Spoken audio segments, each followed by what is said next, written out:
We are live. What's going on? It's John D. Villarreal here for another John D. Villarreal show, and I'm rocking my melon shirt here. And just a couple disclaimers here. We're gonna bring Emily Landon from Land on Top in now. I am sponsored. The show overall is sponsored by Melon. This specific show is not sponsored by Melon, nor are we sponsored by Land on Top. Land on Top is a recruiting firm and agency, and Emily's going to tell us all about it now. Importantly, we're not promoting, we're just discussing, we're talking about things. And very, very important, because right now there is a lot going on in the job market. There's a lot going on with the Great Resignation. There's a lot going on with salaries. There's a lot going on with crypto, with blockchain. My audience will understand that my daughter Janae is behind me and she loves to be on camera. She likes to be in the mix, but this is definitely a professional broadcast, but we're also very family oriented as well.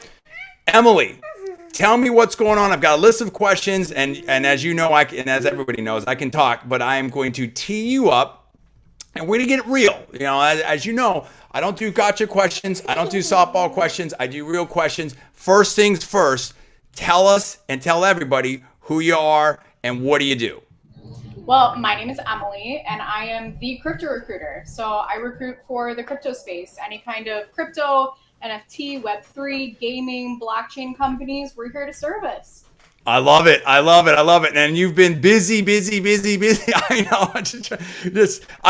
Tell me, I love that. Give me a typical day. Give me like what happens, 9 a.m. You're like, I believe Central Time. Run me through it.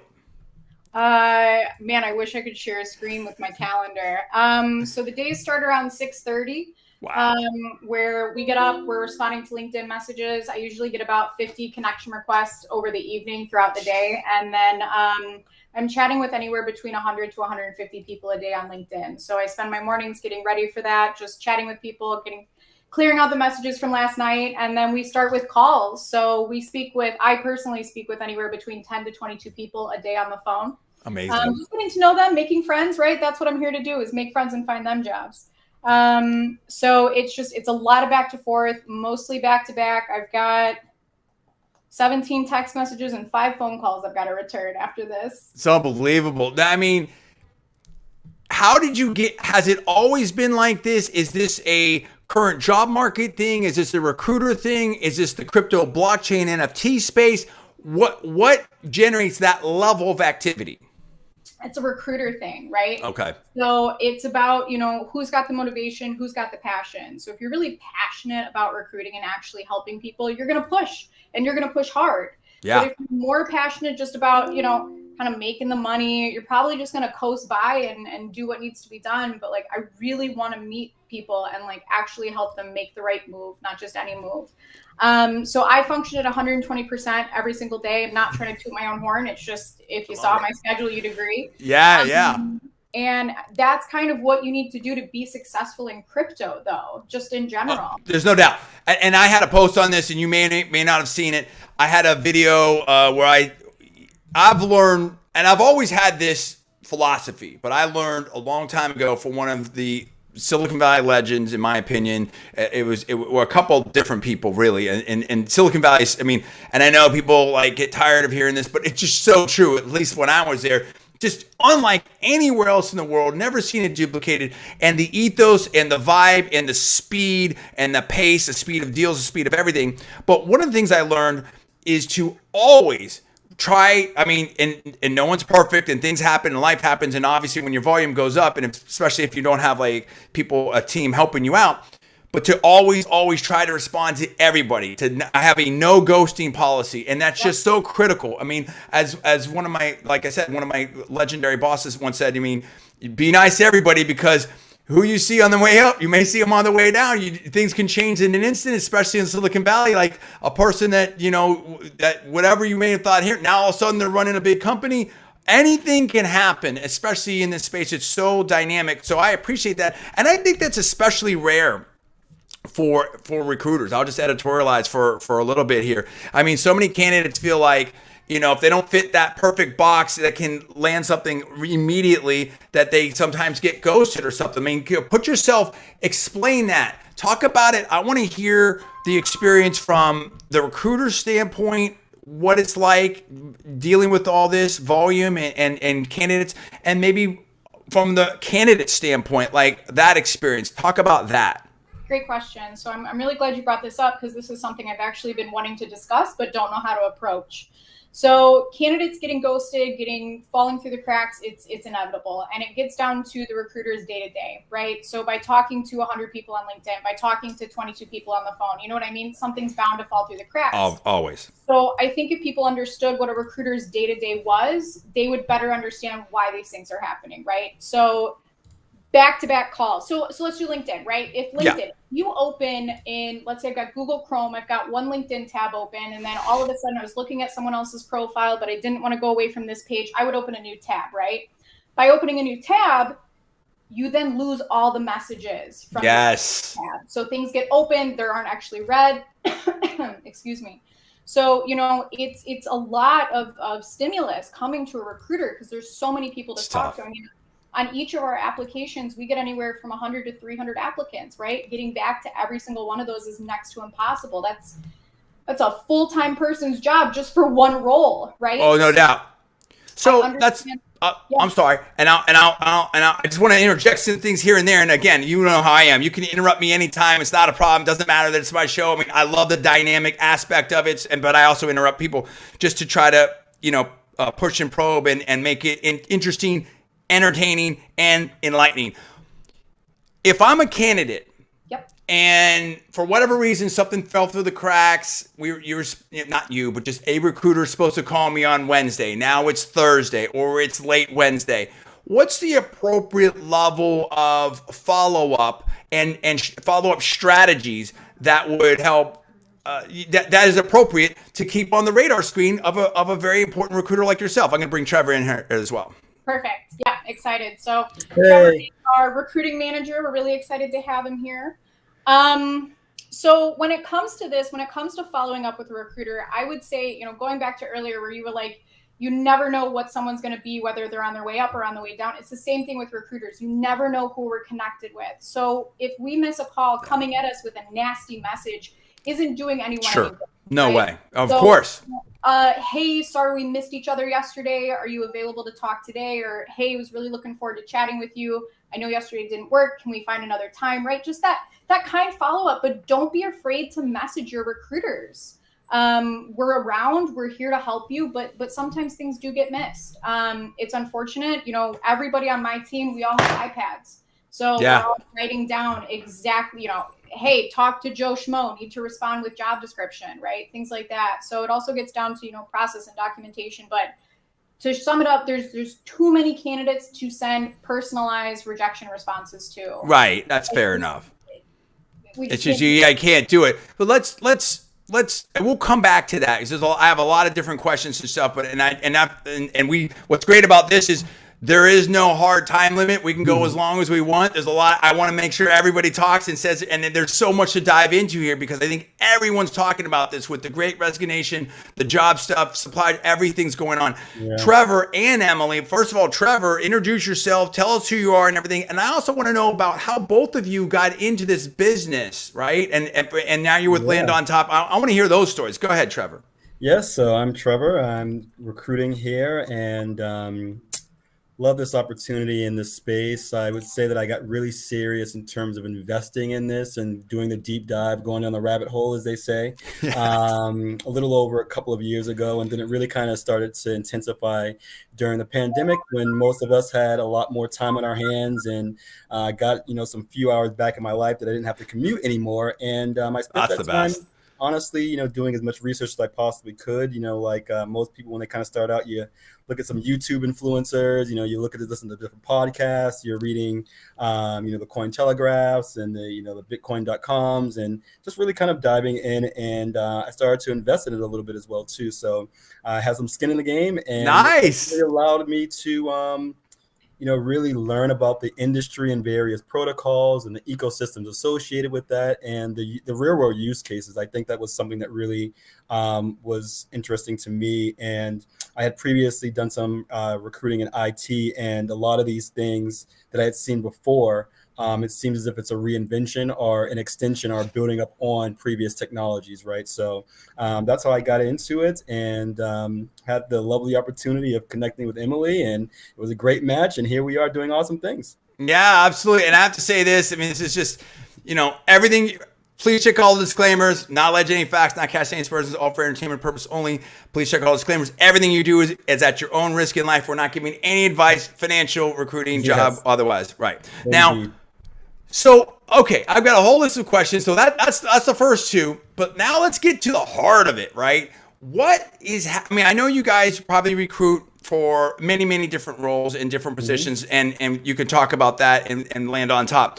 But you have styled yourselves as the crypto recruiter. What's happening in blockchain, NFT, in the crypto space in general? How much is hype? How much is real? It's a great question. Who wants to go for it, Trevor? Me. Well, I mean, I'm just really, I would kind of go back to, talking about the move towards adoption in this space, right? It's going from less speculative to more solving problems in the real world, right? So I'm super interested to kind of see, how things go with regulation, compliance coming in. Obviously there's the chatter of CBDCs and digital currencies, and a lot of, organizations and countries and continents, right, are really thinking about this, and how is that going to play, and how is the technology that we're utilizing right now going to help solve a lot of these problems, right? Remittance payments, banking the unbanked, a lot of the things that the folks in the World Economic Forum talk about, right? So, well, and I'll say this, you all, and we talked about this before. I mean, you're all obviously recruiters, right? That's your specialty in a general sense, and so. And, nobody expects you to be technologists or venture capitalists or anything like that. But I think where it's interesting is obviously there's a lot of activity from a hiring perspective. So you're seeing companies that have money or have jobs or got funding or all of the above or some of the above, that now you see all these positions, and therefore there is a lane to position yourself in this space as a recruitment firm. But from a candidate standpoint, so there's obviously that positioning from a company standpoint, your perspective, but from a candidate standpoint, I guess, how much diligence and how much do they need to know? Like, let's say that, this is a new space, everybody's jumping into it. Very few people have 10 years of experience, in NFTs or blockchain, right? This is like the last couple of years, and some of it goes beyond that. But for most people, this is a very, very, very new space. How much do I need to know as a candidate to try to sort this thing out? Let's say I have an offer, maybe it's a good offer, but what perspective would you give on that? Yeah, so this is a great point. I think that so candidates really need to be knowledgeable about the space. You really need to do your research, and you need to do your research on the company that you're interviewing for or accepting an offer with, right? To make sure it's a legitimate company. But having that knowledge on the space is critical because, these founders of these companies, they're doing everything at once, right? They're doing a million different things. So let's say they're hiring a marketing expert. They don't have time to sit down with that marketing expert and explain how to communicate with the crypto community. You know what I mean? Like they need to be able to hit the ground running and already have an understanding of what the community needs, who are target areas, right? So I think that crypto knowledge is incredibly important, and actually the number one thing that our clients are asking for, if they don't come from a crypto company or a blockchain company, they have to have deep, in-depth knowledge. So you've really got to, in order to play in the space, you got to be a player. In order to play, you got to be rocking Discord, Solidity, Twitter, all that type of stuff. What if I'm not like a Twitter person? But I'm cool on Discord or something like that, or I'm okay on GitHub or something. You know what I mean? How many? Is there one must-have platform, or is it just sort of the amalgam, of the whole situation? And I guess in some ways what you say there is, I totally get it. It reminds me very much of the video game space. That's the space that I'm very comfortable with, right? I was a world-class game, used to host GameSpot TV. Me, Adam Sessler, and Lauren Fielder were the first hosts. and out of the Sega building in San Francisco. Even though Wikipedia, I don't know why I don't show up on that, but hey, that's a different topic for a different day. I've got the tapes, I got the proof, believe me. And anyone in the space knows, well, not anyone, but a lot of people in the space don't care. Doesn't matter. Anyway, it was like you had that level of super enthusiasm. At the same time, you can be super deep into it and know gaming and live gaming and breathe gaming or streaming or all of it, right? But when you're building a company, you still need professionals that have closed rounds of financing before, that have taken companies public and stuff. So to what extent is that, forced, how do I say this right? If you have those kind of almost super enthusiast requirements, particularly on social media stuff with these very new mediums and platforms, do you shut out then some very competent professionals? Do you think that companies maybe make a mistake there because, there's not that many, and this is about Miami Tech and other places trying to build up these new tech hubs. There's a limited supply of people that have done it before at a very high level and have these skill sets. It's growing, but you understand what I hope I'm phrasing that correctly. To what extent does these, because of the crypto blockchain space is so busy, and as you say, that they want someone that understands it and lives it, to what extent are you shutting out people that have top talent for other jobs and positions that you need that can learn it, right? Yeah, so transferable skills, it sounds like what we're getting down to. I think companies tend to lean towards finding people in the recruiting space first, and that, or in the crypto space first, and then branching out into fintech or tech or SaaS. You know what I mean? But start there first and then expand. I don't know that companies are missing out on talent. I think that companies are missing out on talent when it comes to working with a recruiting firm. So, I love this company. I love what we've built. I think the one thing is being the crypto recruiters. My clients are expecting crypto talent, right? Okay. So that's the challenge that we've created. But that being said, sometimes it's to candidates' advantage to not work with recruiters because they have a better chance of getting the position themselves than they do with us. Right? We're going to talk about that and drill down in that, but go ahead, finish that thought. But we're going to do a lot more on that. That was pretty much it. I mean, I think companies are starting. I said this 6 months ago that we're running out of crypto talent. Everybody that's been in crypto has made a move. So we're getting to a point where there's only going to be candidates available that have those transferable skills. And you know what? Sometimes they're even better because you get to mold them into who you need them to be. Right? No question.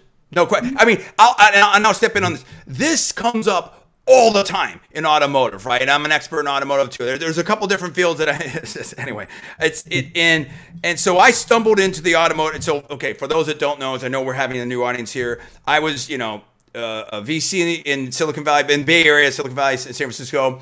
Went to law school, undergrad at Berkeley, MBA, Master of Communication in Hopkins, practicing at Wilson, Sonsini, Givers, and Rosati. So I've done a lot of different things. I've been an entrepreneur almost all my life. I've seen a lot of different things. And I moved to Florida, getting married to my wife, who's a doctor from Israel, and I had it, there wasn't a tech hub here. This is back back in, I moved here in 2011. And then so I saw this thing, hey, we're like a startup, stumbled into the automotive space, crushed it. I became one of the top in the country I started out here, became one of the top in the country in a few short years for Audi, sales manager at Audi, sales manager at Ferrari, blah, blah, blah. And I know a lot of, and I've, there's going to be some, anyway, I'll table that. But so I'm very much of an expert in that space, and I have approached that space with some of the principles for startups, MBA, all that type of stuff. And that space is, now things are happening very rapidly in that space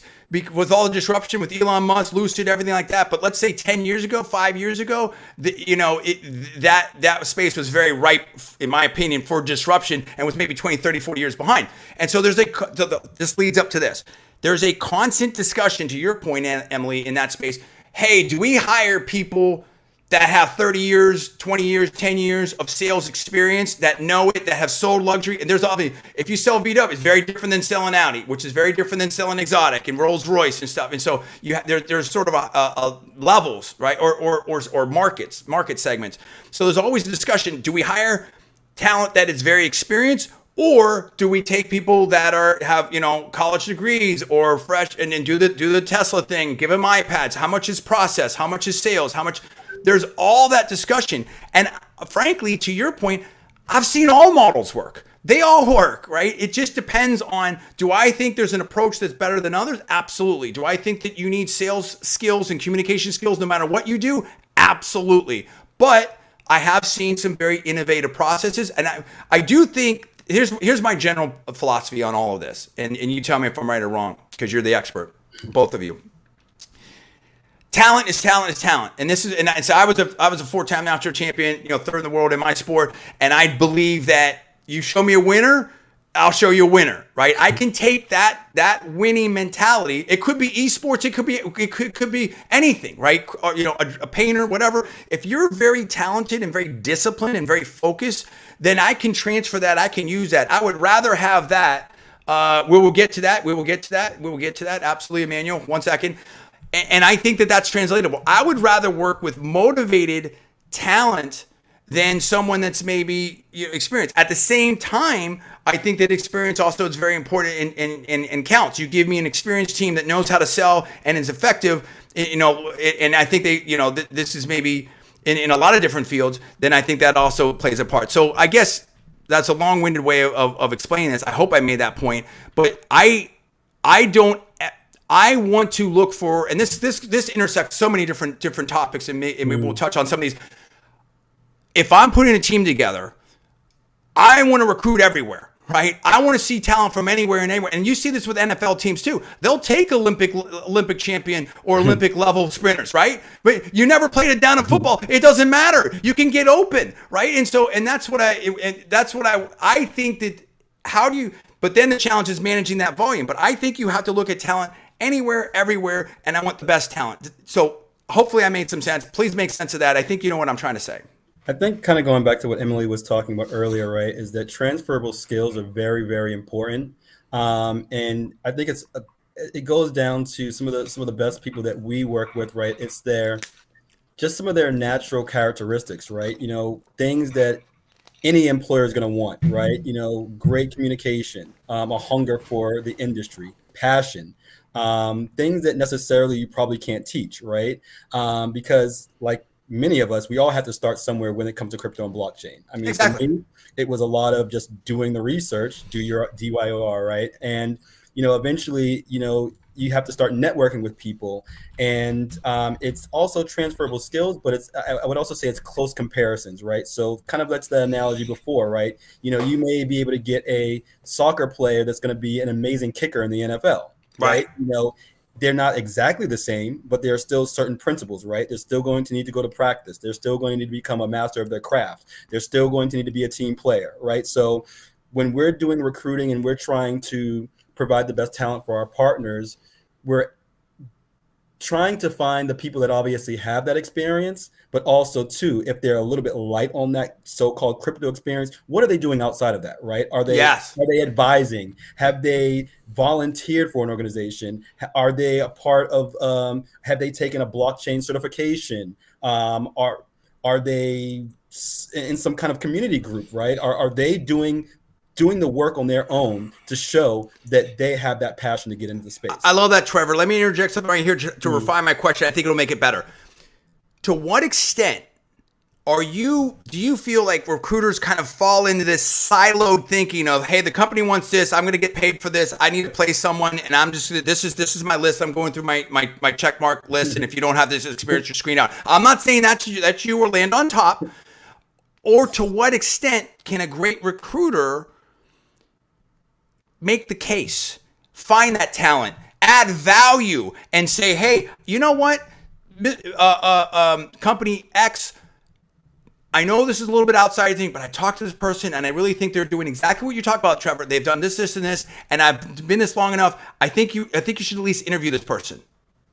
Well, that's the relationship with the client, right? So that's where we come in, and we have to build and educate and make sure that that rapport is there. So our clients do trust us, and we can make a case for a candidate saying, "Hey, I know he's not exactly what you're looking for, but here's all the other great things he has. I think it's worth an interview." But there are some recruiters that don't develop those deep connections. So what's different about us is we are not assignment based. I'm not the recruiter that you go, "Hey, Emily, I need a CMO. Okay, bye." Yeah, right. But I'm the person that I want to talk about. All right, why do we need a CMO? What are some of the initiatives? How are you going to measure success for this person? What are KPIs? Really getting to know their weaknesses as well, right? So I want to talk to the CEO. My favorite question to ask leaders is, what is something that someone might misunderstand about you personally, right? This gives me a good idea about, what I need to prep candidates for, right? So if someone is, they mean really well, but they come off very direct, I can go to the candidate. I can say, "Hey, how do you feel about direct communication style?" Right? Make sure there's a match there. But I think, it makes it easier by getting to know the client. It makes it easier to make a case, but it also makes it easier to find the hire. I have a really cool story, an interesting story on that point, but I want to answer some comments here. We've got Danya that says, "Hi, hello, thanks for joining the program. Appreciate that." And then we've got Emmanuel with a very specific question here. Do you have insights into salaries in crypto versus traditional finance compensation package? That also brings up the whole compensation things. There's now a discussion. A lot of companies don't want to list. They do want to list. Colorado has I think there's a law out there, again, not giving any legal advice, where you have to list. So let's talk about this. Let's answer Emmanuel's question, and let's talk about, compensation and the salary question. Why don't more companies just sort of list these things openly? So salaries with crypto and traditional finance, I'm actually seeing a lot of similarities, right? You would think that crypto being so niche would be a lot higher, but that's not often the case. When I am seeing these really crazy high salaries in crypto is when these companies are like really desperate for hires, right? They've been looking for 4 months. They can't find their VP of finance. Okay, you know what? Fine. We'll raise the salary from 150 to 350. And then they find that person. But is that sustainable is my question, right? Is that sustainable? That's my concern. So noticing a lot of similarities. And would you say that's more on the quant side, like, hey, I need someone to really crunch things or can do a trading arbitrage or build some like a black box? Like I think I've seen what you've said out there on a couple of postings, and maybe it's my anecdotal evidence. It seemed a little bit more on the quant side. Personally, my experience, at least with my clients, it's been across the board, right? Okay. So in, marketing VP or marketing manager in traditional finance, you're looking 1 to 150, right? In crypto, same thing. You know what I mean? It's really been interesting. You would think it's higher, but it's not. We post all of the salaries on our job postings. Yep. I think that is critical. The reason that companies don't is because they don't want to limit talent. Right? Because that's a good point. That's interesting. You can negotiate someone down. You can negotiate a client up, right? For that perfect person. So they really want to grab, they're casting a wide net and grabbing a large candidate pool. So, and that's very interesting. I think, and I want to be careful what I say here, but I had an interesting story, somewhat recently on this, and I was talking to a recruiter, obviously neither of you, and I think that it felt like my personal opinion that I had a pretty decent shot here, but it was kind of like, let's, without giving any specific numbers, the range was down here, and I'm like, I just can't even, it was below 6 figures, right? Significantly below, right? And I'm like, and I'm like, listen, with all respect, I can't do it, right? I'm not in that point in my life and career and whatever, and whatever, and then I'm like, he's like, well, what's your range? And I'm like, well, my range, I believe, in my opinion, right now, in most of the roles, I mean, it could be higher, it could be lower, but in most of the roles, 200 to 500. Oh, that's crazy. I'm like, no, if I did this, it's this. If I did this, it's this. I mean, my problem is, or good and bad, is that, in my opinion, I can do a lot of different things. And so it just depends on what it is, right? If I walk back into law, and I'm not saying that's an easy job to get because of that. I don't want to bore everyone with all the different specifics. Sales is this, law is this, media is this. Everything's right. It's different, right? An executive role at a company it's just different. And let's just say that I should have something to announce soon, and in my opinion, I turned out to be right. Yeah, and we'll see. I think so. What I think that the reason I bring that up is how in my situation I would have taken less for the right situation, right? And I think that in some ways, and why I was so excited to have this show is I really feel like recruiting's kind of broken, and I'm not blaming anybody, and certainly not right. And so, and I'll just finish this thought, and I promised I'll zip it. And we have a couple more comments too. And I knew the show was going to be really, really hype. I can't wait, and I'd love to have you guys back on. Because everyone's into this, right? I think that there needs to be more of a dynamic conversation between candidates and finding talent and what a role can be in growth. Like for me, if it was in tech and VC and it was in the right location or it was remote and I had great growth opportunity, there's a friend of mine doing some very interesting stuff, and I'll probably we'll see if we can figure something out. I always do different things on the side anyway, and so there's always these passion projects and stuff. But if you can't have that conversation, or you say, okay, well, this role pays whatever, but this person is very valuable, can move the needle, so much. And I just think that the companies have to think a little bit more dynamically and have to find that talent more dynamically. And also there's ways that you can make candidates happy that go beyond a salary. I just did a show recently about how I think we need to do more to support moms at work, right? I've seen a post about like when a woman, I think she was getting pregnant and they hired her. Like my own wife is like, oh, she's afraid. Like, hey, if we have I don't want to, but I mean, I think let me take it away. I think there's a concern sometimes, which is insane to me. Like, I don't understand it. Like, why should you ever have to worry about interviewing if you want to have a child or if you're pregnant and stuff like that? I mean, why can't companies be more understanding of that? Or I saw another post on LinkedIn, which was awesome. Now, of course, I liked it, where a startup allowed a new mom to bring her child to work. I'm like, yeah, I mean, this is not super complicated, right? I mean, there's ways to work on these things. There's ways to take care of your and empower your workforce, right? And anyway, I'm rambling a little bit, but I think you get the spirit of what I'm trying to say. Please illuminate this conversation. I think that, when it comes down to it as well too, right? And why, anyone looking to get into this industry would partner with, an agency like us, right? Or anyone out there, right? It's finding someone that's going to take the time to not just find you any job, but one of our things, we want to find you the right job, right? So yeah, we put a lot of time on the upfront to really understand, what a particular person's passions are. What are their pain points, right? We ask about what they feel their strengths may be. We talk about something that they could potentially get better at, right? We're trying to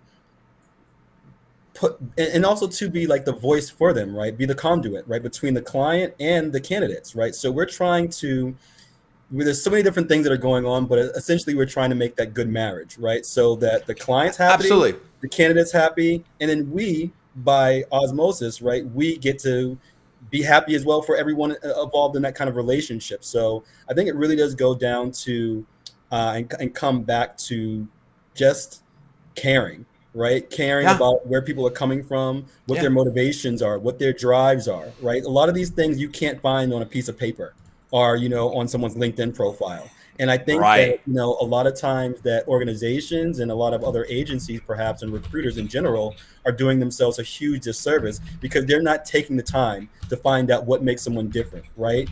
They're not taking the time to actually look at someone more than just a paycheck, right? They're not doing that. And that's what we do different. And that's why, I think that we have the success that we do have. And coming back, if I can just touch on to this. Please. in regard to the compensation, I've seen some very interesting compensation packages.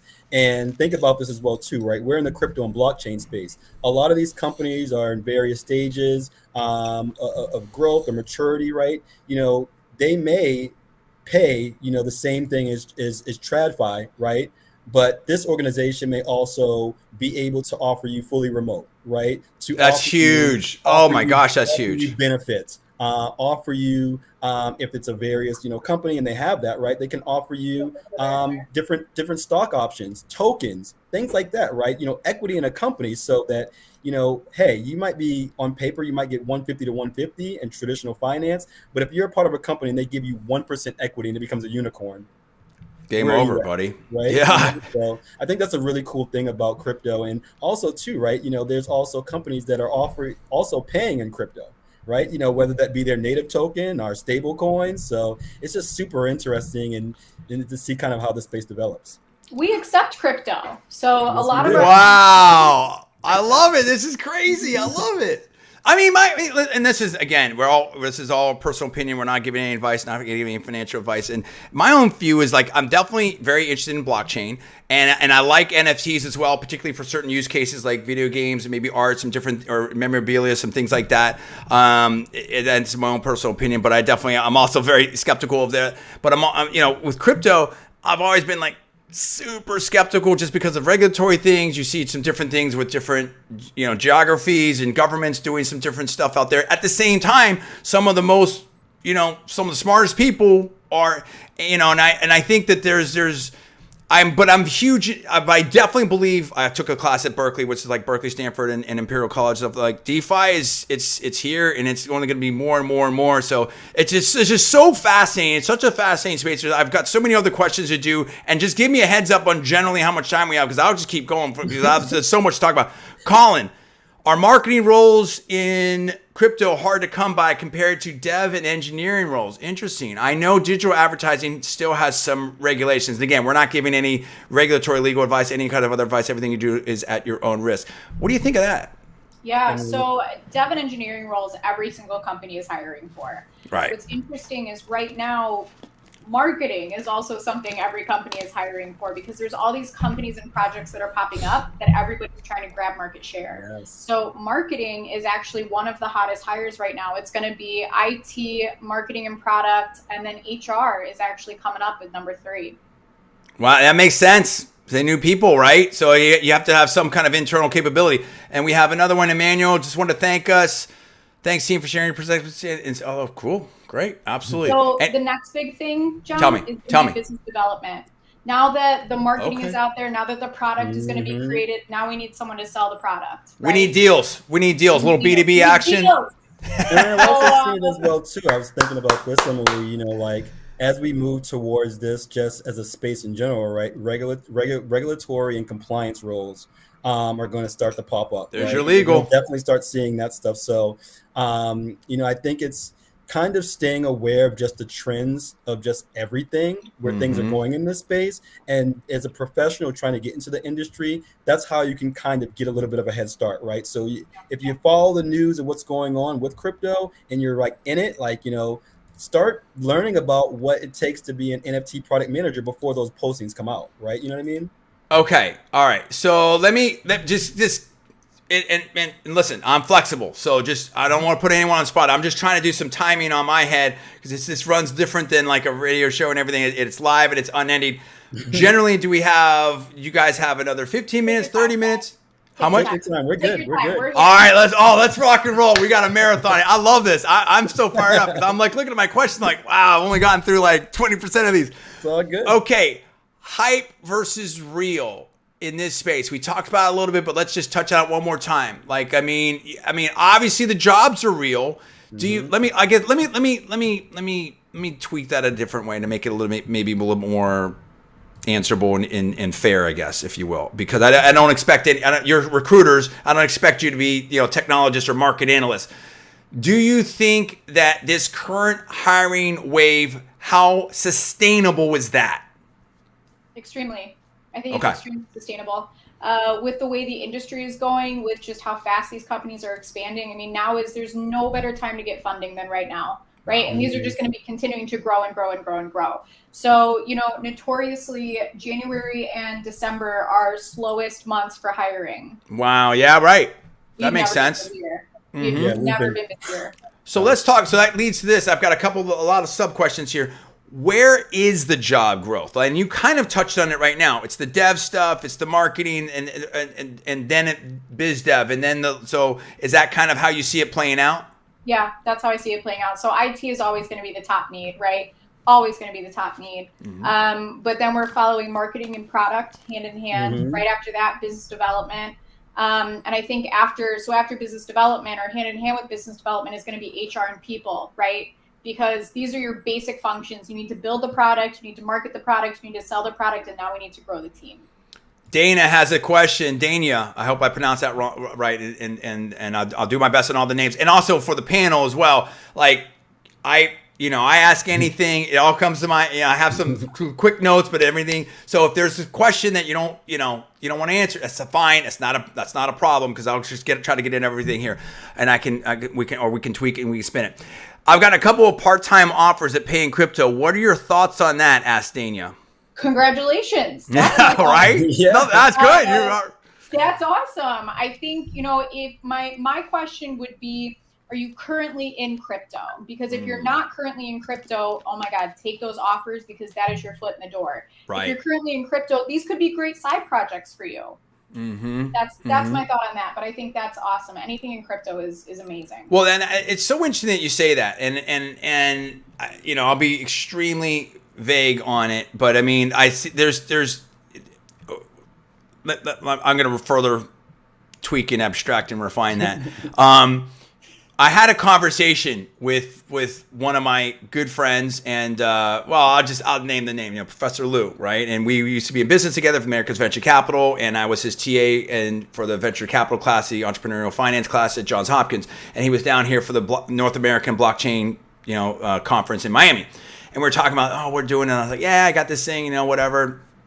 Looks like I'm going back in automotive. I said, but it's a crazy opportunity, and he's like, it's like all day long, right? It's my characterization when I talked to, and I kind of laid it out in a high level way. And he's like, but you know what? If I were you, because as you get more successful and stuff, and you'll see, you're gonna have to say no to more stuff, because I have a lot of things that'll hit my inbox. I'm not like, I don't have, my inbox doesn't look like yours, Emily, but it's not uncommon for me to have, this company wants me to look at this. That company wants me to look at that. Oh, hey, do you know someone? All that type of stuff. And any given day, I'm seeing that. And he's like, you have to say no to some more stuff. But the point of it is exactly to your point.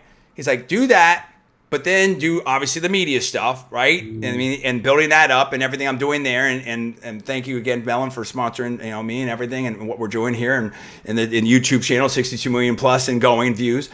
But then also do this other thing here, because you want that foot in the door, right? You want that way to get into something, because long term, that's the move. And that he's like, if everything else, you do this because this is, now that just happens to be a space that he really likes as well. So I think, again, we're not giving anyone's advice, but I like what you're saying there. I think that's, go ahead, please, Trevor. One of the other things that I would say is it's important with anything that you're trying to enter into, right? It's networking is paramount. That's a great talk. Go ahead. Networking, continue to do it. And, think outside of the box and be persistent, right? You don't want to be a pest or a nuisance, but, if you want to get into crypto and blockchain, you have to have this attitude that you need to do anything and everything to get into that space, right? And you need to put in the time and be really proactive, right? So if you're reaching out to a company and they don't respond back to you, if you see that job posted again in a month, reach out again. Hey, sell this job posted. We'll connect with you, right? It's also too, right? Think about other things too. There's so many people out of work, right? How can you differentiate yourself? Have you reached out directly to a company and say, hey, I just want to volunteer? Yeah. Maybe 2 or 3 hours. I don't even want to get paid. I love that. I just want to be a part of what you're doing, and I'm willing to do anything. And that's something, right? Like, how many people would say no to that, right? That's being super aggressive and wanting to go after it, right? So, don't be so conventional when it comes to the space, because this is not a conventional space. I have 2 quick things to say about that when you're done. Yeah. Yeah, Okay. I mean, and then Go ahead. also too, right? I think bringing up your point earlier about, is it on Discord, Telegram, this or that? Right. Quite frankly, I forgot Telegram. I wasn't comfortable with all these platforms. I'm still learning some of these platforms, but you know what? Exactly. You have to be comfortable being uncomfortable in this space, and you have to be able to adapt and change. And if you're not good with Discord, well, guess what? That's where everyone's at, and you need to go where people are at, right? You need to be a part of the community. You need to show that you care. You need to bring some value, right? And because otherwise, there's a million other people out there that are trying to do all the same thing. Just apply to job and wait. Just apply to jobs and wait. No, yeah, it doesn't do it. I'm told we're worth the same thing, and she's used to being the best and getting the grad score. That's great, and especially after this whole pandemic. In a lot of the people that graduated, in my opinion, 2020, it was tough. Half the classes or more from great schools don't have jobs, and so if the world doesn't come to you, you need to go to it. And I've got a couple specific examples on that are very relevant. So one is, and I don't want to put anyone on blast. In fact, I'm going to talk to this person and Nabil. I got to get the name right. On Saturday, I think we're going to do a Saturday night show. It's going to be fun. And Umar Khan, and this guy's great. And I remember, and I'll let him tell his story, but I'll do a quick high level. I came down to Miami Tech and all the tweet heard around the world and all the stuff. And here's my experience with big time Silicon Valley. And I was lucky enough to be in the right place at the right time and working for a top legend. And I got to meet Mike Moritz and Don Valentine. And I can go on and on and on. Guy Kawasaki, the whole thing.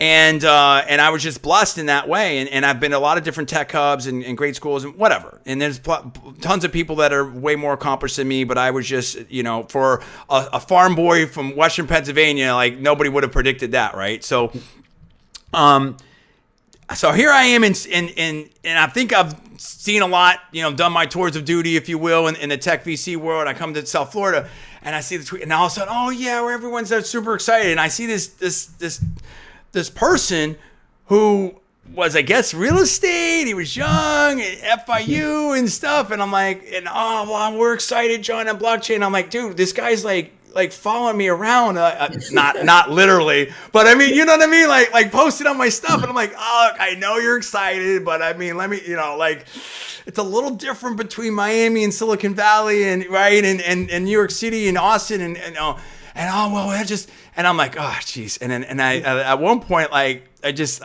know, I had to take a little time out. But you know what? To this dude's incredible credit, and it all ends well. We're like best friends, you know what I mean? Like everything's great.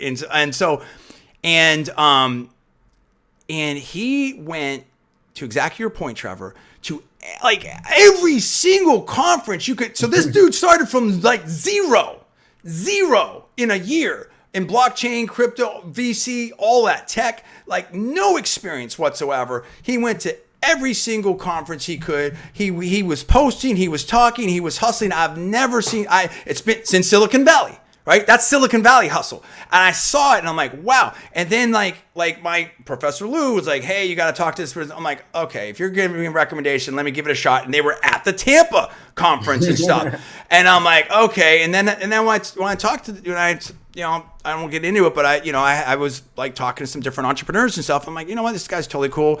And ever since then, we've been, super close and very cool. And he did exactly what you're saying. I'll give you two other quick examples. Another example, and this goes, and I want you guys to speak on this. Actually, no, yeah, I have to do it in this order. But so just remember what I'm saying. A lot of companies now are like, or a lot of people I see this posting. I saw some Miami Tech. Internships, but they got to be paid internships. And I know there is that debate, and I understand that because you don't want to, you want to be fair to people that do internships. At the same time, traditional entertainment, CAA, movie industry, radio, TV, you did it for free. I worked for CNN for free. When I was I say free, it was an internship. I was in law school. I was doing 18 credits. I was taking BART, Bay Area Rapid Transit, down to, working with Don Knapp, Rusty Dornan, Greg LaFave. Those names would mean something in the news business. Maybe people, I'd probably show my age. Legends. And for free. But guess what? That experience and that credibility, I mean, that gave me news chops. I understand how to put things together. I understand about satellite feeds. I met Roger McNamee. I met so many people coming in doing hits for national. It was unbelievable, right? Silver Lake Partners, oh, Jude, I'm blowing the name. Oh man, Elevation Partners with Bono and John. Oh man, I'm blowing the name of him. CEO of EA. Everything. It doesn't matter, and it gave me such an ability there. And when I transitioned from radio, like I started doing, my first radio show was for free. Then I got paid. I always did major market talk radio, started in Salt Lake City. Then I said, okay, well, enough of radio. I want to try TV. Went all the way back down. Did cable access for free. And then all of a sudden it was all over. It was just Little Walnut Creek, California. Live show, did all kinds of crazy stuff. Then all of a sudden it was a bunch of stations. And then it was all Northern California. It was broadcast stations. And that got me on Cron to do, which was an NBC affiliate, which then the producer there, Miguel Gonzaga, went to go to GameSpot TV and found out that I was a video game, freak and whatever, world class, whatever. And that got me. So you have to put yourself in a position to win. I 150,000% agree with you in that. And you have to hustle if you believe in it. And the last thing I'll say about this, and I want your comments on the paid versus unpaid internship thing, is, we say in the YouTube, so everyone sees Mr. Beast and they see all these great YouTubers. And I've said, and a bunch of other successful people have said to me, I did it for free before there was a way to get paid. You have to do it for free. And then let the world, come to you. If it's not what you really want to do, then forget it. Now, as a job, obviously everyone's got to get, find something that's gonna pay money. But I think that's an important point there. But where do you guys? I think that's such an important point, Trevor. But where do you fall on the paid versus unpaid internship thing and putting it out there? Some people are afraid, like if I say I'll do it for free, that's going to devalue me. How do I get off that free zone? I mean, I personally think it depends on your personal situation, right? What's going to be right for you is going to be right for you. But I think that the most important part about it is that getting that experience, right? You have to start. You're never going to end up anywhere if you don't start at the beginning, right? There's always that start that you need. And whether it's paid or unpaid, doesn't matter. Also too, right? I mean, I don't think it really necessarily matters. And from like a recruiting standpoint and even like a hiring manager standpoint, right? If you're working for a company for 6 months and you're doing it part-time, that part-time experience, whether it be 100 hours, 200 hours, that's still 100 hours or 200 hours more than someone that doesn't have that experience. Yeah. And you have to prove yourself, right? You have to get in and allow people to give you your trust, right? Start off very small. Start off in a community, manager role or a social media role, something that you can naturally do, that you just show that you have an understanding of the space. Start there. And then once you get into a company, you're in the door. And then you can literally, the sky's the limit. So just kind of like any highly sought after industry, right? You have to differentiate yourself. You have to do something to stand out, and you can't be complacent and just, the average Joe, if you will. I don't think it devalues yourself at all. I think that if anything, it makes you more valuable. It shows what you're willing to do to go the extra step. And it doesn't it's not just about compensation for you. But I think that, I do think that unpaid internships can really open doors for people, whether it's your point, connections, whether it's the company itself, they want to transfer you to a full-time employee. But not everybody has that luxury. Right. So that's fair. Given today's economy, I think internships should be paid. Okay. I think they should be paid. Yeah. Sure. Yeah. I think Otherwise, you're only allowing people at a specific class level to do internships. You know what I mean? No, I know. And it's or students or something. But even students have to eat. You know what I mean? I know. I had to work a full-time job when I was in college. I worked a full-time job. I went to school full-time. And I wouldn't have been able to afford anything if it wasn't paid. Now, I think the thought of unpaid internships it's a very sexy thought, right? Who doesn't love free work? But at the same time, like something that Land on Top is built off of is ethics and values. And I just cannot say that I would ever want to entertain an unpaid intern because it's a tough conversation, right? Because I think that and I appreciate what you're saying. But I think that I would throw this out. There's a lot of there's a lot of roles or sectors. I mean, in the past, and I'm not saying any, and I'm not even going to name any. I mean, I'm just saying hypothetically, maybe some companies took advantage of that, right? Yeah. Of unpaid interns, and let's say let's stipulate that. At the same time, like in some sectors or some roles, you were doing ridiculous amounts of training just to get. I mean, like for in certain things that I do, it's way easier for me just to do it than to even train someone to do it, right? That they're not helping me, and it would take them 6 months to be able to maybe help me like on a day-to-day basis. For success, you're setting your interns up for success. Yeah, and I'm just using. I mean, I'm cool either way. I mean, I don't know. I think it just comes. Oh, man, I think it's a case by case basis. It's like many things in life and the law, you know. And again, not giving legal advice. The answer usually is it depends, right? I think that if you can't, but I do very much appreciate your point that not everybody has that luxury. Times are tough. Companies should do what they can to. I think that right. Their employees, retain your employees. Yeah. And value has to equal compensation, right? I mean, if value is here and compensation is here, that's a problem. If compensation here and value is here, that's a problem, right? So the only thing that's sustainable is an equilibrium. And sometimes you're going to invest, right, in the employee or in the opportunity. And everyone's got to make that. I mean, for the company, am I investing in this long-term asset? For the employee or potential employee, am I invested in my education, my opportunity? So, but I think everyone's got to make that. But absolutely, ethics, fairness, I'm all for that. I mean, and I've said it, and I'll say it a million times: liberty, equality, freedom, opportunity, everybody, right? I love it. I'm global, I'm international, I'm universal. All right, now, okay, and let's go. I'll go a little faster here because there's still a lot to cover. Geographies. Are there any certain geographies that you're seeing that are hotter than others? I know this is a very global thing, but I mean, maybe even within the U.S. I mean, there's certain tech hubs. Like, how do you break that down? So we've got San Francisco, LA, Houston, New York, Miami. Those are going to be our hubs. Okay. I would love to say that Chicago would be a hub, but I'm not. There's not enough here yet.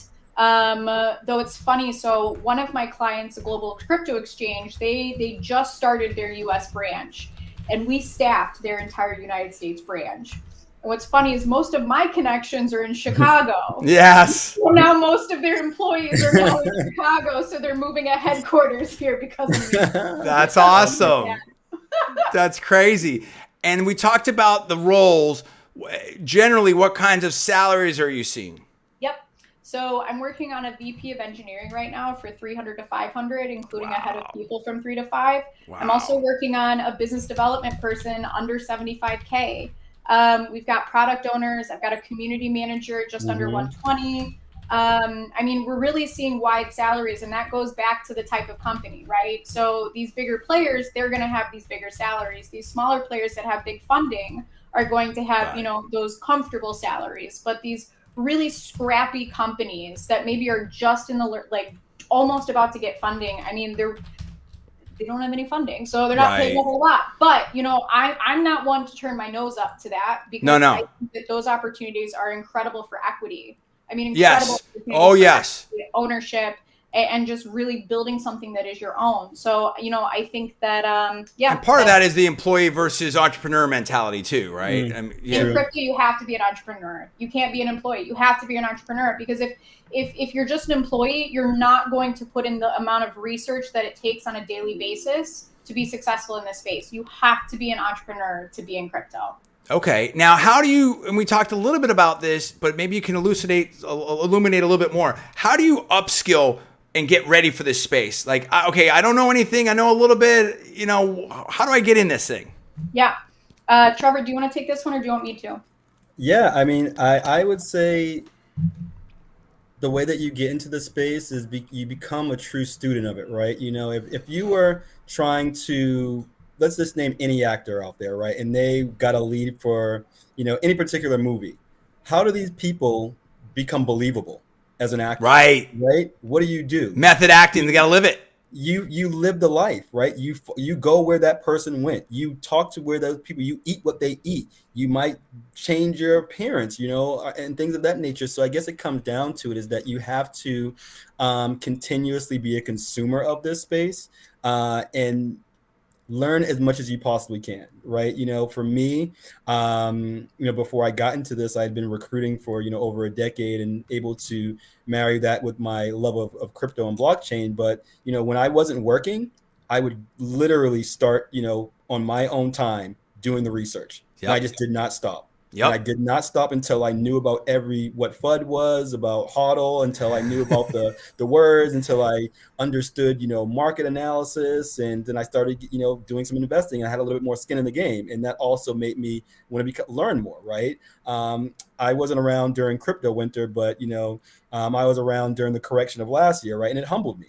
Some of these projects that I was investing in, I thought I was a genius and that like everything I invest in goes up. Well, that doesn't happen all the time, right? And then that situation helped me to learn more about fundamentals. It helped me to learn about the real world use cases to what this technology is trying to do. So kind of even going back to, your question, I know this is jumping around a little bit about sustainability. No, you're good. Right? There is going to be hype and there's going to be that with anything that's emerging, right? There was a lot of hype around the .com boom. Oh yeah, I was there. They got huge valuations. Mark Cuban. Broadcast.com. He made millions, billions there and doing something else, right? So, all those companies that were around then, no one talks about Lycos. No one talks about SQs, right? Right. Oh my gosh, right. Oh, I remember that. Oh my gosh. I think the thing is that the cream is going to rise to the top, and that the projects and the protocols and the companies that are trying to solve solutions, are as an evolution of something that's already existing, building on top of Web 0.2, right? Those companies are going to be around. It doesn't matter about what the actual price of a token is. I mean, a lot of these companies, honestly, quite frankly, they don't care about that. And they care about solving a problem, right? Sustainability, green energy, renewables,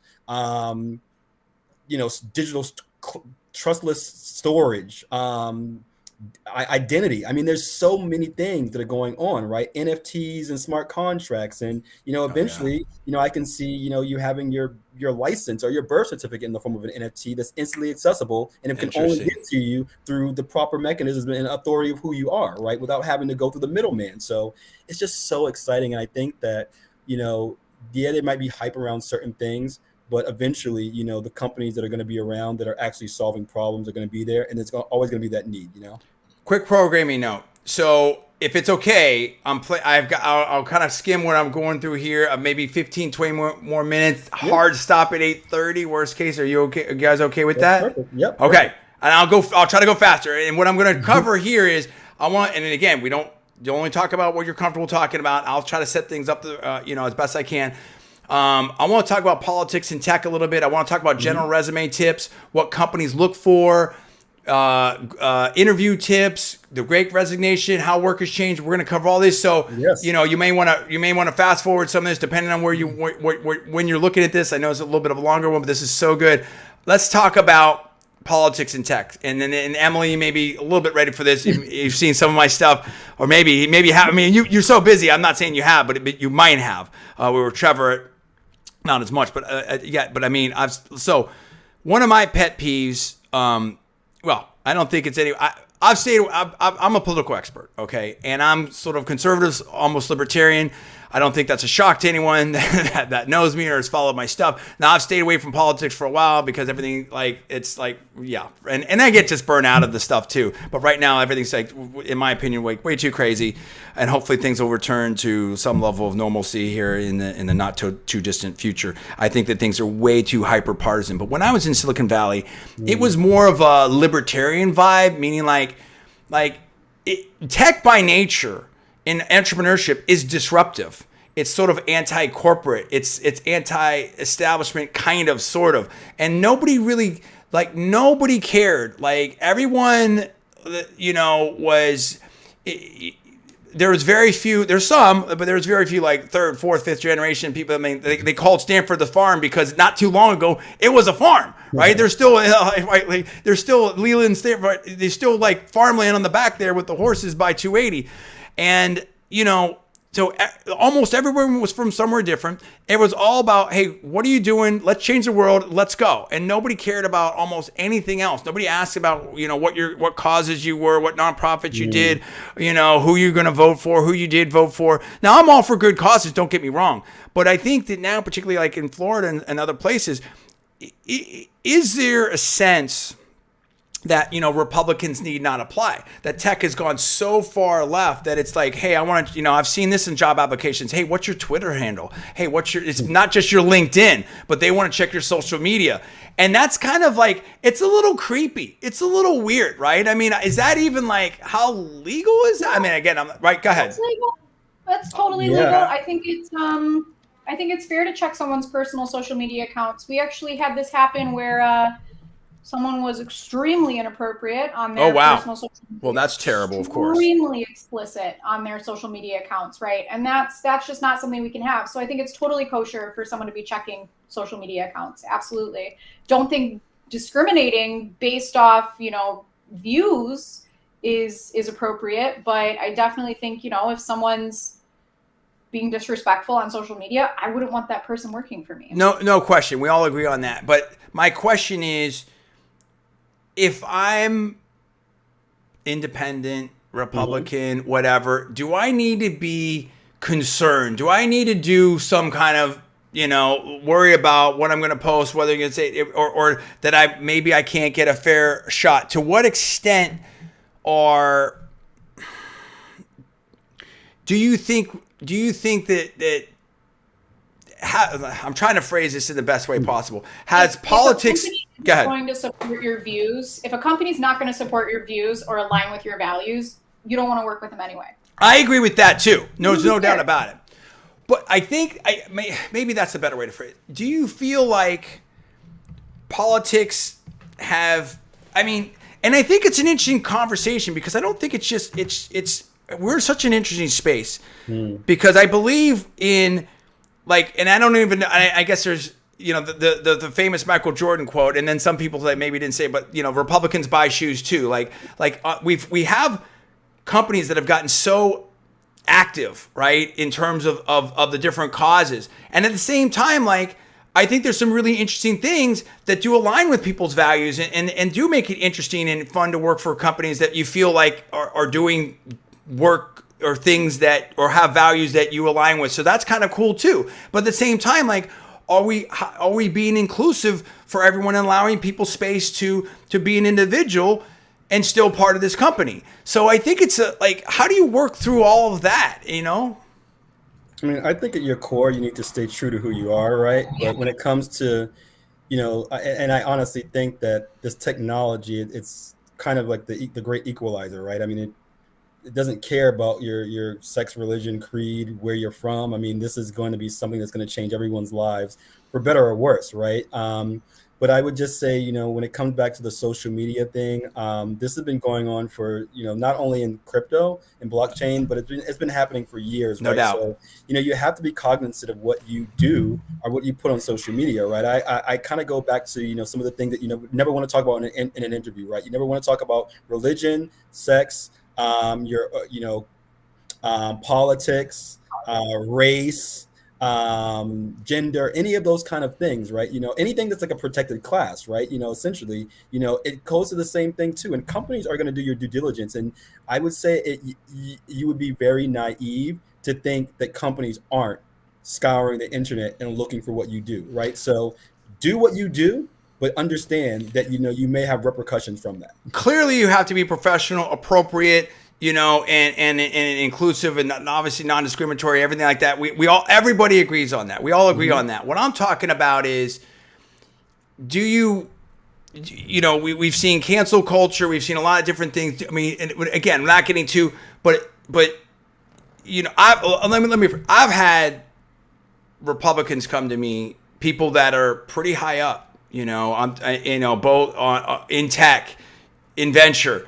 Hey, I don't want to, and they don't want to say anything, right? Or they don't want to, and that's it's like, how do we? And again, this isn't. Look, you're doing a job in recruiting, and that's why I've tried to craft and focus the comments that way.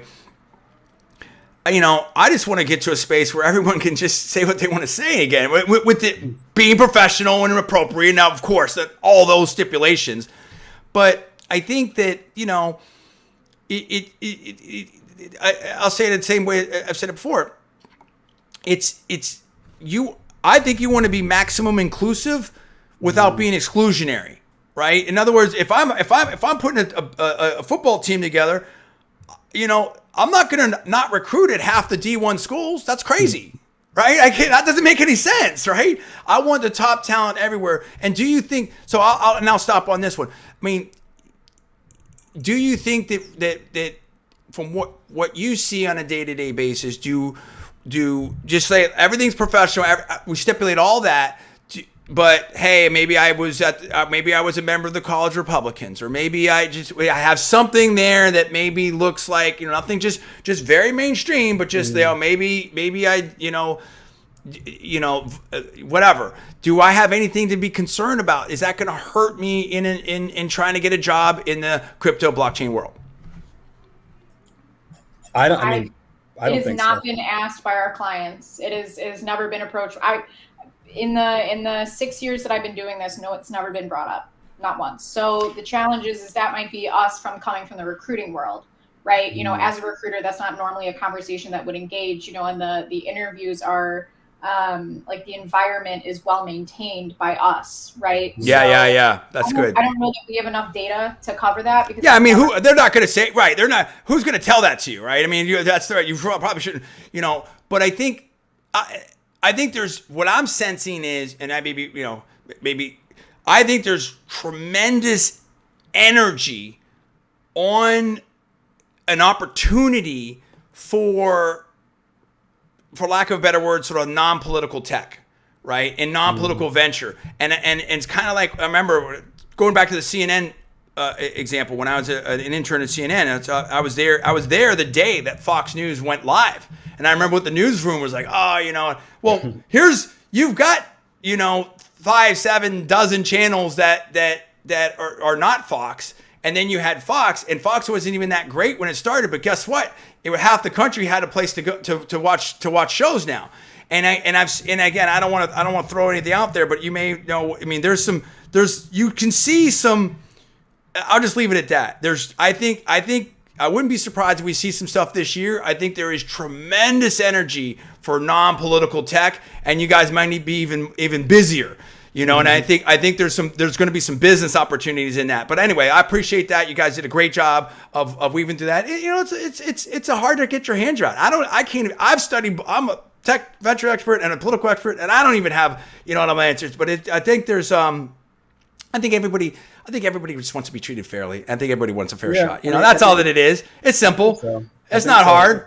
In the end of the day as well too, right? I mean, I've had conversations where people might bring up certain things, but at the end of the day, right, it's just like that's who you are as an individual, right? And I don't think that this space is exclusive or necessarily inclusive to one particular type of person. I think it's just that, one of the things that, I found in crypto is that, everyone is just very compassionate about this space, right? I feel like everyone cares. I feel that it's a community of sharing, a community of caring for others, right? And I think that honestly, it doesn't matter a lot of those different things, right? It's you can be working with someone in India versus someone that may be in Africa. And I think that's the beautiful thing about it. It's going to give us the opportunity for peoples of all sorts of walks of life, right? And all those different beliefs to finally actually come together where they never would have had that opportunity to work together before. And now they are. So I if anything, I think that it's going to, this technology in this space in crypto, it's going to bring more people together that have different mindsets and can think differently, but collectively that's going to make that stronger because it's going to be more inclusive of just a representation of who we are in the world. Right? I think that is a very good point. I think that's well said, and that makes a lot of sense. There's a professor, and I can't remember his name, and I apologize, but I'll probably post it on my on my LinkedIn from Stanford, who covers the venture space a lot. And does all kinds of research, and just had a new research that of all unicorns, at least, or recent or whatever, I may get the reference, almost half, like high 40s are from immigrants. You know, and it is absolutely global now. And I think blockchain DeFi is much more so. We're seeing massive opportunities and growth in Africa. I've been talking with people, Latin America, and look, I think I had a point that I was going to stay on it before, but it's just simple. It's just simply that, which is, well, you know, I love everybody. I went to law school and undergrad at Berkeley, right? I mean, I think when you break a lot of this down, it's the same thing. It's all simple. Everybody just wants a fair shot. That's it. Everyone wants an equal shot. Liberty, freedom, equality. Okay. Anyway, enough about that. But I just wanted to, because you guys are on the front line every day. You're seeing it. You're talking to companies. You know what the requirements are. And I think that's been a very conversation. I think we'll see a lot more conversation of that this year. Let's move on. General resume tips. And appreciate you guys answering that. General resume tips. Is there anything, what do people need to think about? I've seen things that look like collages, some art projects. I've seen things that are 1 page, 2 page, 3 page. What have you ever experienced? Talk about that. Yeah, so this is a great question. One of the most important things to show on a resume, sorry, I've got a dog in the background, is growth, right? So showcasing how have you grown within your role, right? A great way to do this is called resume stacking. So resume or job title stacking. So basically you would say, let's say you were employed by JP Morgan. So business analyst, JP Morgan, right on top of that, senior business analyst, JP Morgan, right on top of that, VP business analytics, JP Morgan, right?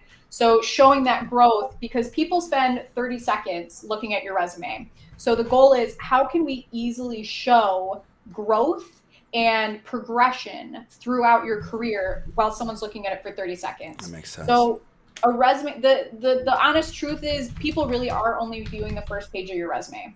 That's just the nitty gritty tea. So you really want to make sure your first page stands out. And the way to do that is to bold things, right? So highlight and bold those keywords so that way they pop out on the page. do that. Yep.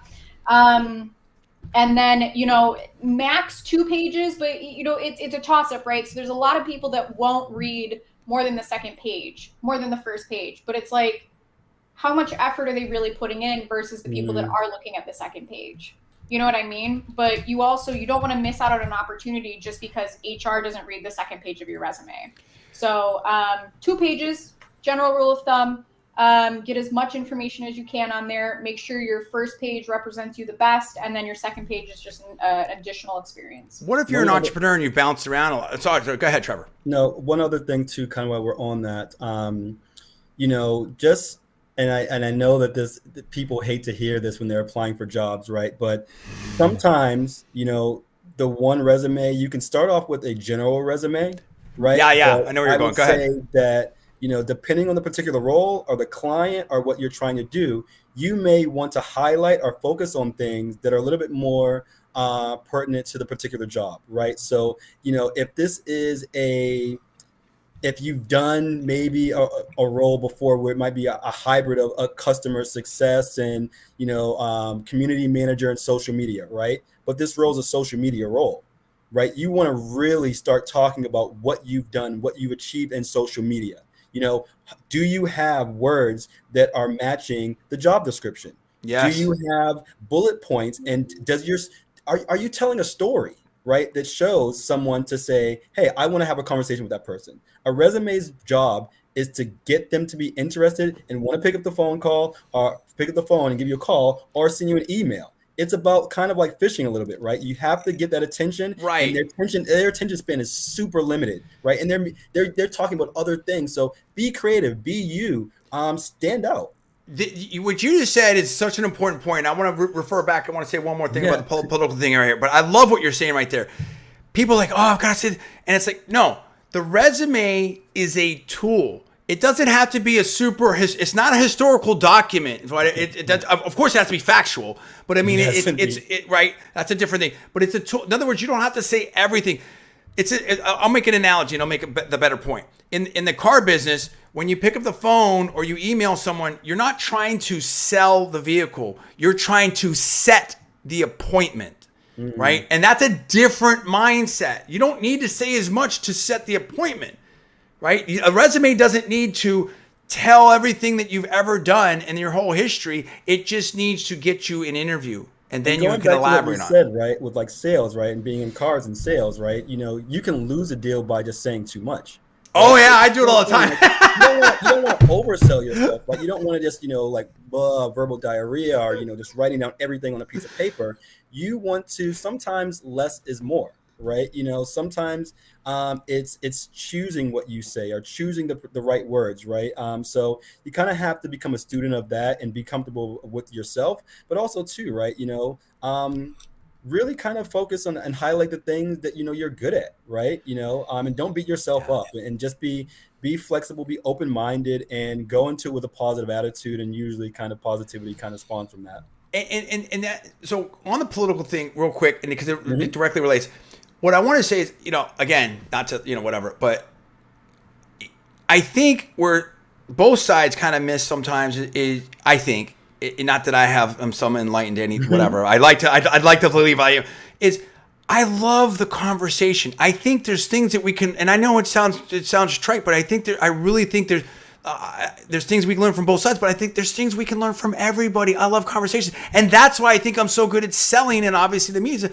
I love talking to people, and I love having that conversation. And in every job, every sale, everything comes down to people and making that connection and having that communication and listening and finding common ground and finding where you can add value. Everything's so simple when you break it down. So I love what you said about that.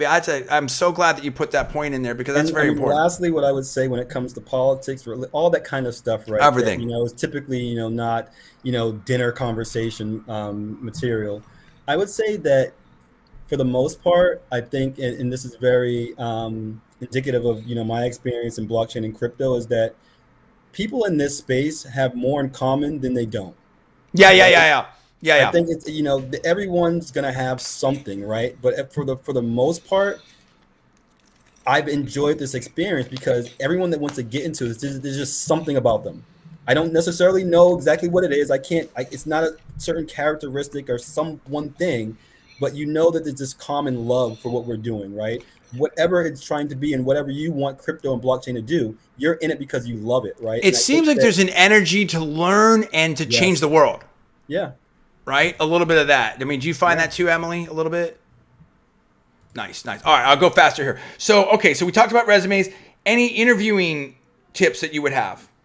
Yes. Google the STAR method interviewing. Oh, okay. STAR method. I've heard of that. Go ahead. STAR method is really important when it comes to interviewing. It's all about giving examples, backing up your thought process. But I would say, one of the biggest things is a lot of people are nervous when they're doing interviews because these are non-crypto natives that are interviewing for basically their dream jobs. Yeah, exactly. It's okay to be nervous, and you can communicate that to the person, right? We can just be a human being. Hey, sorry, I'm really nervous. I'm just so excited about this right now. I love that. That's great.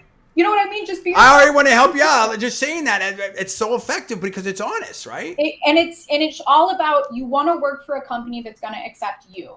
So if you are uncomfortable during the interview, don't get upset about it. That wasn't the right company for you anyway. What's meant to be will be. True.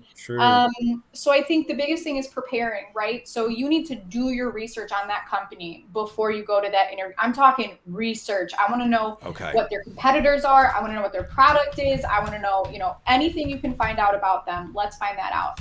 And then you need to prepare a list of 10 questions to take into this interview, right? 10 questions. I know that sounds like a lot. You probably won't get through them all, but have 10 questions prepared, right? Great question. What is something you wish you would have knew before joining this company? Oh, right? I love that. Yeah. Things like this. So just easy questions that you can take with you to multiple interviews, but asking things, how many people are on the team? How do you measure success for this person? Right? So that's what I would recommend. And I would also recommend practicing interviewing in a mirror. People hate that. Questions. I know they do, but it's so helpful because it does two things. One, it helps you commit your answers to long-term memory, but two, it gives you that practice of how your body language is and how you're going to address this person. So I think practicing in a mirror is key. If you're doing a phone interview, I always tell my people, have a mirror in front of you if you're on a phone interview, not a Zoom, Yes. if you're on a phone. And then smile at yourself while you're interviewing, because Yes. that helps your voice. Yes. You know what I mean? And stand up, don't sit down, all those things. Now, if you have done your research on the company, and I mean, like, I'm talking, you really have done your research on the company, you can send an email before the interview saying how much you're looking forward to it. I've been doing a lot of research on X, Y, and Z company. I'm really excited to speak with you, right? Not a lot of candidates send emails before the interview. They always send them after. But we definitely, I think we lost him. But anyway, Trevor, Yes, we definitely want to,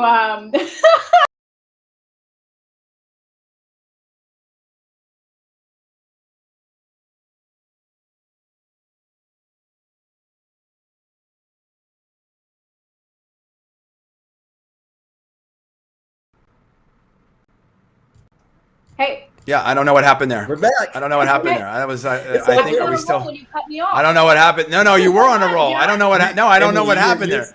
I don't know what. I don't think I pushed something. Maybe I pushed something. How has work changed?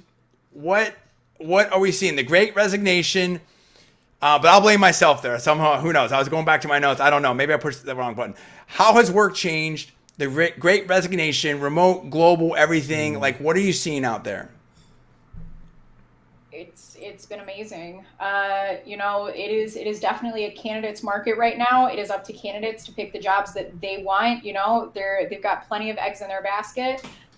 Working globally has been a game changer, because now we're not limited to, Chicago to find these candidates to go into an office. Yeah.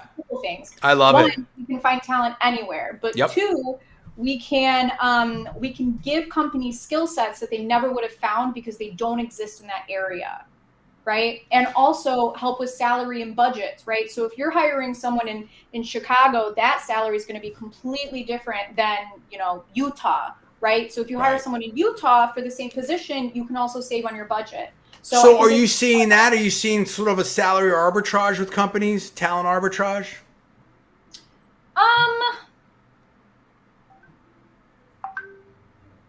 No. I would say the same thing. Not yet.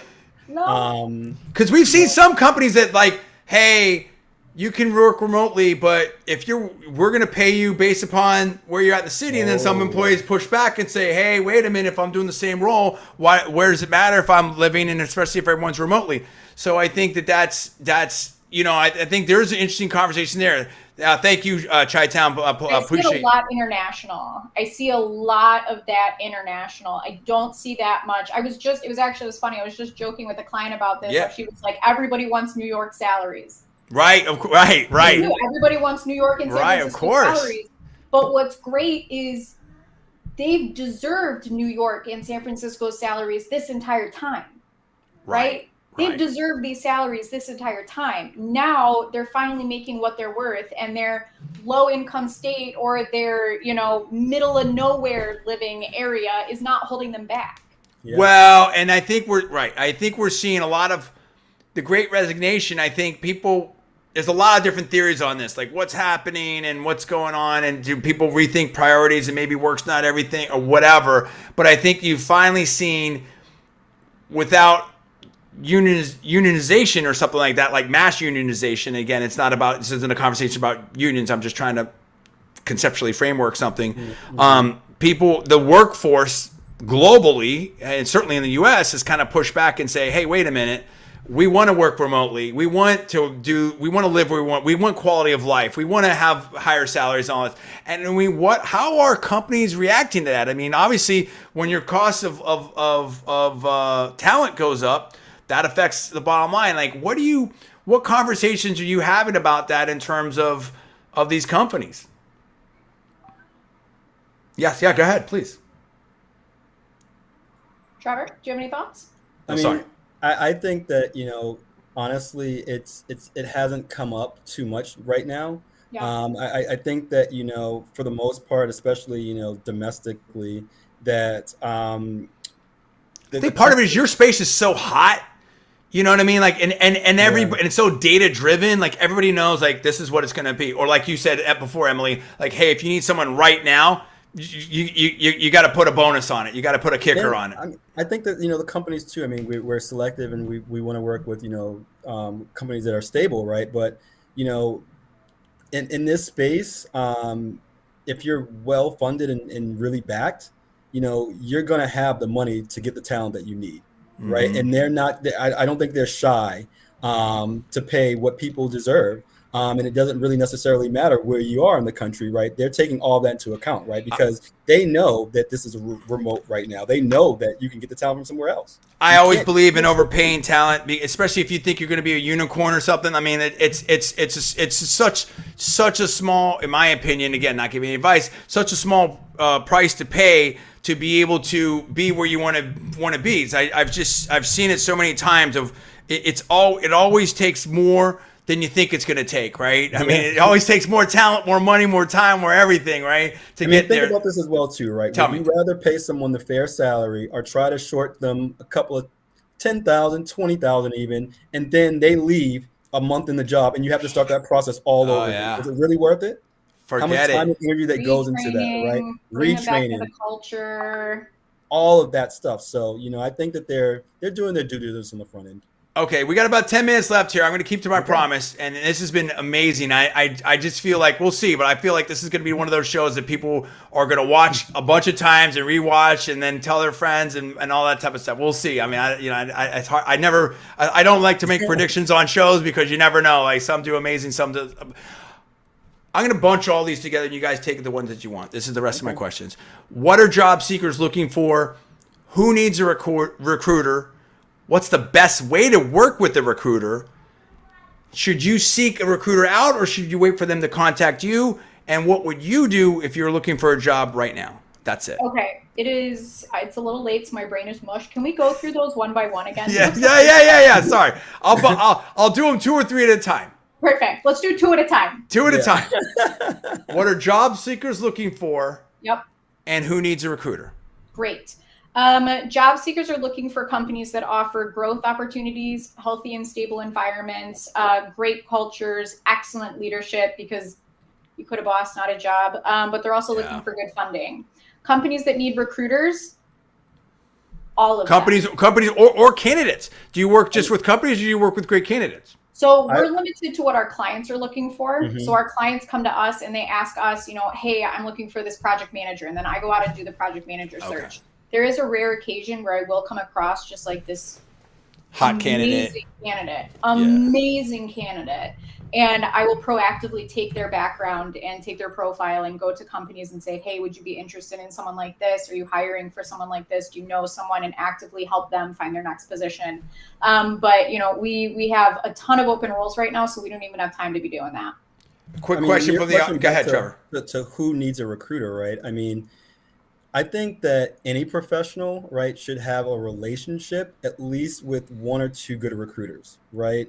I mean, like, hey, I would want all of them to come to us, right? But we're not, closed-minded in the sense that, someone else can be a good fit for you for what you're trying to look into or your particular industry, right? So, I mean, there are some very amazing, talented people that we talk to, right, that can go and find the job on their own, but do they have the time to do that? Do they have the time to do the due diligence, the true understanding of a culture beyond what's on the job, on the website, right? So we have the inside and we can truly have those conversations with people about, what are you looking for? And is this truly, a representation of where you want to be, right? So it's just another, it's kind of like, if you're gonna win the war, right, you need an army. I love that. You can do it on your own, right? But your chances are going to be much greater if you work with a recruiter that you trust and that understands you and has that, good relationship and overall good communication. I think it's very, very beneficial especially if you're trying to get into this space because there's so much noise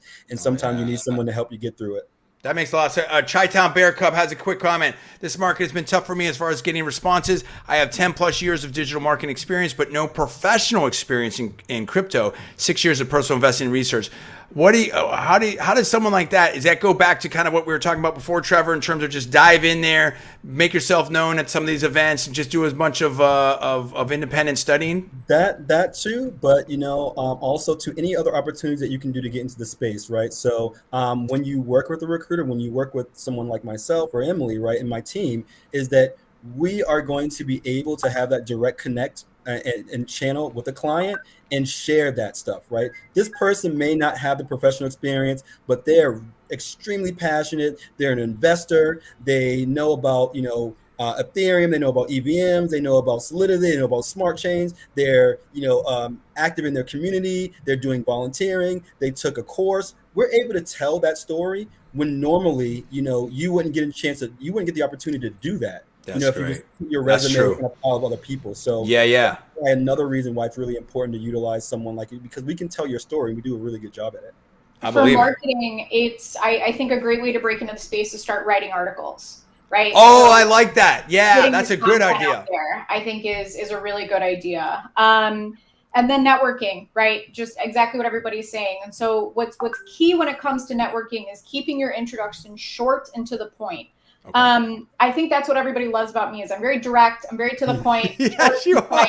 Like 5'2", you know what I mean? Like I think that's what everybody likes about me. So, I do, and there's nothing wrong with it, but I do get messages from candidates that are paired, at like novels of their background. And, I wish I had time to read all of it. I just don't. So if you're going to reach out to someone and introduce yourself, you need to show them the value that you're going to bring to them, not just, hey, can you help? Yep. Right. And it's got to be short and concise because imagine that 50 other people are reaching out to this person because they are. That's what you have to keep in mind. So why you? Why should they respond to you? Last two bundled questions here, and then I'll wrap up the show. Best way to work with a recruiter, and what would you do if you're looking for a job right now? Best way to work with a recruiter, stay in touch with them and be transparent, right? Okay. So if you have other job opportunities going on, let us know. We want to know. We want to cheer you on with those opportunities. We want to be able to help you, but we also want to be able to set accurate expectations to our clients. Be patient with us because it does take a second for jobs to come across the plate, right? If we talk on Tuesday, it doesn't mean I'm going to have an opening for you on Wednesday. So hang in there with us. And then what was the last part of your question? What would you do if you're looking for a job right now? I would send myself a connection request. So start talking to some recruiters. Start talking to some recruiters, absolutely. Yeah. But also connect with other people in the industry, right? So there's a couple NFT thought leaders there that I think, just reaching out to them saying, hello, I'd love to learn about how you get into the space, things like that, doing your research on these companies. But don't stop applying. You have to be selective in which you apply because of applicant tracking systems, right? These systems will track your applicants or your applications throughout the Yes, that's really important. Oh, interesting. That's a look at that inside tip right there. I didn't even know that. You don't want to apply too many times because then it makes you seem desperate. Okay.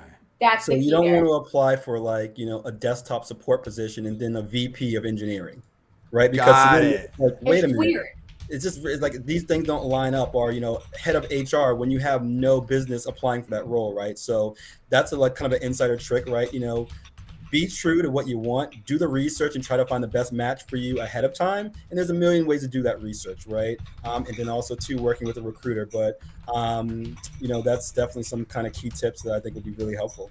But share your resumes with recruiters. Unfortunately, we don't have time to talk to everybody. I really wish I did because my favorite thing is to meet people, right? You're great. Both of you guys are great. Yeah.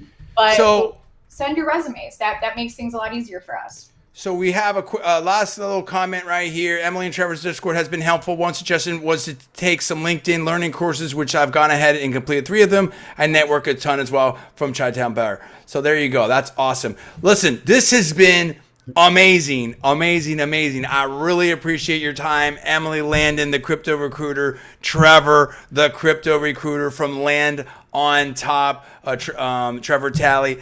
And listen, I would love to make this a somewhat. Oh, I think we lost Trevor there. I don't know how. I don't know what happened. Yeah, I would love to make this. Yeah, who knows? I would love to make this a somewhat regular thing to maybe have you all on. Once a couple months or something like that. Just kind of check in, or once a quarter or something. Just kind of check in, just what's going on. Maybe not this long, but just what's going on in the market. What do you see? What's happening? Obviously, we had a lot of people here, a lot of comments. People found it very valuable, but I very, very much appreciate your time. And look forward to seeing more of your stuff on LinkedIn. You can find Emily and Trevor and Land on Top on LinkedIn. So thank you very much. Have a wonderful evening. Thank you, everybody. I appreciate it. I'm John D. Villarreal. We will see you next time. Appreciate you watching.